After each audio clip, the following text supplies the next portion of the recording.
छोटे बच्चों ने दी बड़ी सीख। डालिम्स स्कूल में काव्य और कहानी प्रतियोगिता का हुआ मंचन।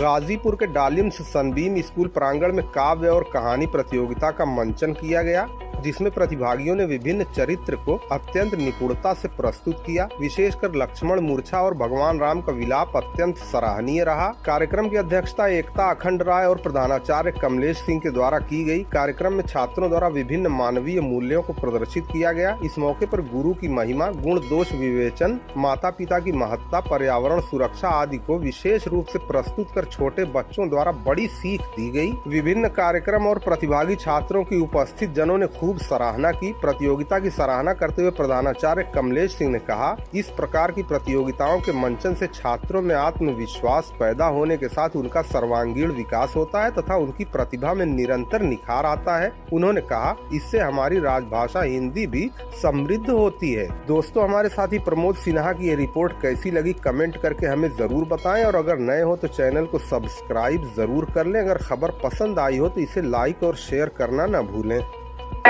मैं कक्षा 7 का छात्र नहीं काटना मुझको भाई, मैंने तुम्हें छाव पहुंचाई। सूरज जब ऊपर चढ़ जाता जाने के वहां बैठे सिस्टर, मीठे पल्लू मेरे खाना बदले में क्या कुछ दे जाता। सेवा की है कि भलाई, नहीं काटना मुझको भाई। मेरी जड़ी बूटियां देकर बत्ती रहा हकीमों के घर, खाकर उसे ठीक हो जाते बूढ़े लड़के सब सुन पाते। हमसे सब में खुशियां आई, नहीं काटना मुझको भाई। ठंडी हवा हमसे ही चलती, जंगल में जीवन रस करती। मुझे उगाओ अपने पास, पूरी हो जीवन की याद। कड़कड़ में सुंदरता आई, नहीं काटना मुझको भाई, नहीं काटना मुझको भाई। धन्यवाद। डॉक्टर साहब, पहले थोड़ा दूर खड़े हो, तो बताओ क्या हुआ? डॉक्टर साहब, मेरे बच्चा बहुत बीमार है, कृपया इसे बचा लीजिए साहब, बचा लीजिए। देखते नहीं, यह मेरे गोल्फ खेलने का समय है। तुम कल आना, आज मैं इलाज नहीं करने वाला।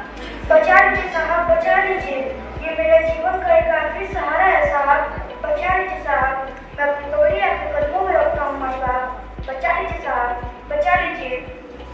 मैंने कहा ना, तुम कल आना, आज मैं इलाज नहीं करने वाला। ड्राइवर, गाड़ी निकालो। रुक जाइए साहब, ये मेरा आखिरी सहारा है। मरिए मेरा बच्चा, मरिए मेरा बच्चा। उठो बेटा, उठो बेटा, उठो बेटा।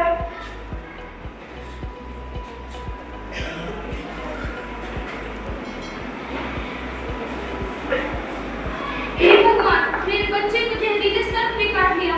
कोई बचाओ इसे।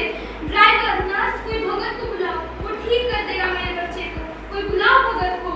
क्या डॉक्टर साहब एक लौती बेटी को सांप ने काट लिया है? नहीं चाहूंगा, मंत्र एवं जड़बूटी से उपचार करके नहीं चाहूंगा। मैं भी तड़पा था अपने बेटे के लिए। चलो चलकर देखता हूँ डॉक्टर की तरफ। जड़ी बूटी तो मेरे पास ही है। चलो बुलाओ भगत को। भगत, अच्छा वक्त मांगे, देखो इसको। ठीक हो जाएंगे भैया, ठीक हो जाएंगे। देखिए भैया, क्या खुल रही है डॉक्टर साहब, देखिए। खुल गई मेरे बच्चे की आँख, बच गया मेरा बच्चा। मुझे माफ कर दो भगत, मैंने उस दिन तुम्हारे बच्चे को नहीं बचाया था, मर गया था तुम्हारा बच्चा। तुमने मेरे बच्चे की जान बचाई है भगत, मैं तुम्हें उपहार दूंगा, लाखों का उपहार दूंगा भगत। अरे डॉक्टर साहब, आप क्या मुझे लाखों का उपहार देंगे जब आप मेरे बच्चे के लिए 10 मिनट का समय नहीं दे पाए? मर गया था मेरा बच्चा डॉक्टर साहब, मर गया था। आप अपना लाखों का उपहार मेरे पास हो गया डॉक्टर साहब, जा रहा है ये भगत। माफ कर दो भगत, आज मैं समझ गया कि दुनिया में दयालुता और इंसानियत से बढ़कर कुछ नहीं होता। आज के बाद मैं ऐसा किसी के साथ नहीं करूँगा, और अगर भगवान किसी को कोई योग्यता दी है तो हमेशा उसको उसका उपयोग कर दूसरों की सहायता करनी चाहिए। धन्यवाद।